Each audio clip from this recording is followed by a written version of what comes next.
I mentioned Brown. You mentioned Brown. He was targeted 15 times, 10 catches for 101 yards. After the game, in his first session in weeks with the media, thanks to the protocols that keep the media out of the locker room, Brown was asked about the reason why he missed the last 3 games over a little vaccination card snafu, i.e. fake card. Here he is being asked about that.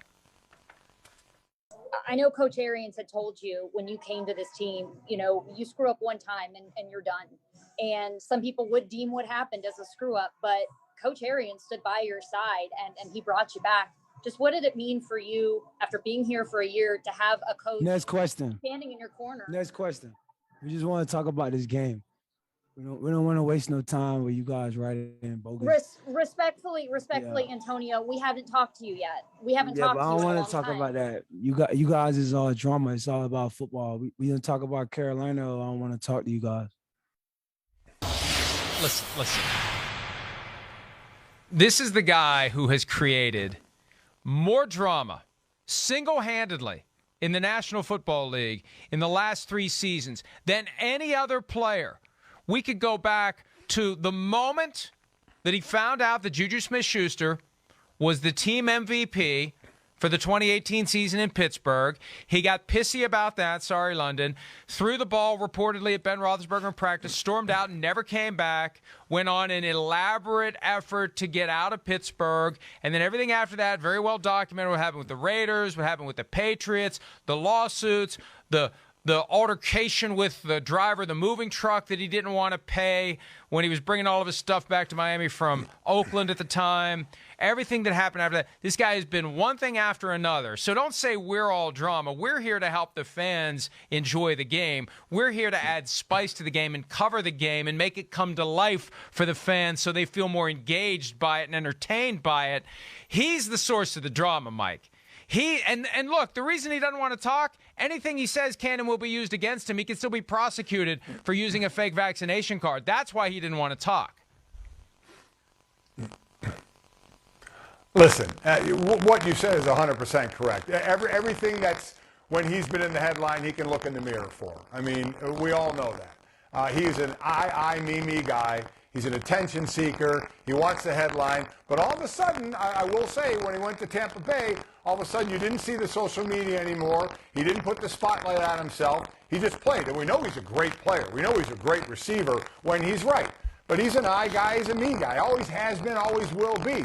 And, that reporter was right to say, with all due respect, we haven't had a chance to talk to you. And the question wasn't even about the Vax card. It was about your coach.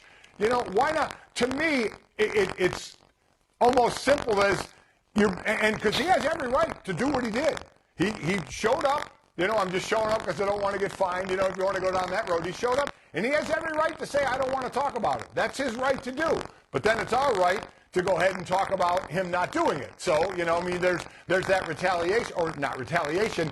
There's our response to which he'll just say, media is full of drama. She asked him about his coach sticking by him. I mean, what's so hard about saying, I appreciate that, and if any question comes up about the fake vax card, he can just say, listen, I can't talk about that. He can say, for whatever, legal reasons or whatever, I can't talk about that. But he damn well sure could talk about his coach sticking up for him, because he did. Listen, Arians is the one who drew the line in the sand and said one screw up and he's gone, and then said, because I get why he brought him back.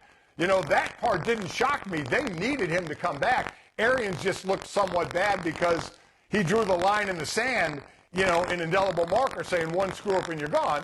And you heard, Bruce Arians, when he was questioned about that, saying, I don't give a damn what anybody else thinks, nor should he. But it's still, we still can bring it up because that's what we do now. I mean, he's the one who said it. We didn't say it. We're just repeating what you said, and then you went against what you said. That's all. But Antonio Brown, does that surprise us? I mean, we haven't seen him, we haven't talked to him, and we know the protocols why. But why should that surprise us? Didn't surprise me one bit that he answered it like that, that he avoided it, that he doesn't want to talk about it because it puts him in a bad light, not in a good light. Like I said, he's always one of the guys that shines the light on himself. So, his issues have been right. Look in the mirror. Those are your issues. But he doesn't care what anybody thinks because on the field, in all honesty, let's say it, he is a great player.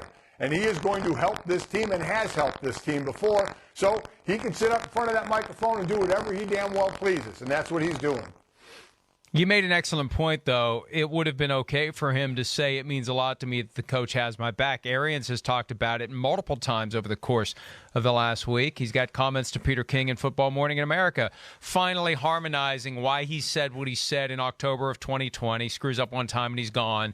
What's happened since then to cause him to give Antonio Brown another chance? He could have commented on that. What I think happened, Mike, and then we got to pivot to the other side of this game, but I think what happened was when Brown came back last Monday, when he was reinstated, he went off on social media and he said some stuff there he shouldn't have said. And I have a feeling somebody told him, just don't say anything about any of this. That's it. It's done. It's over.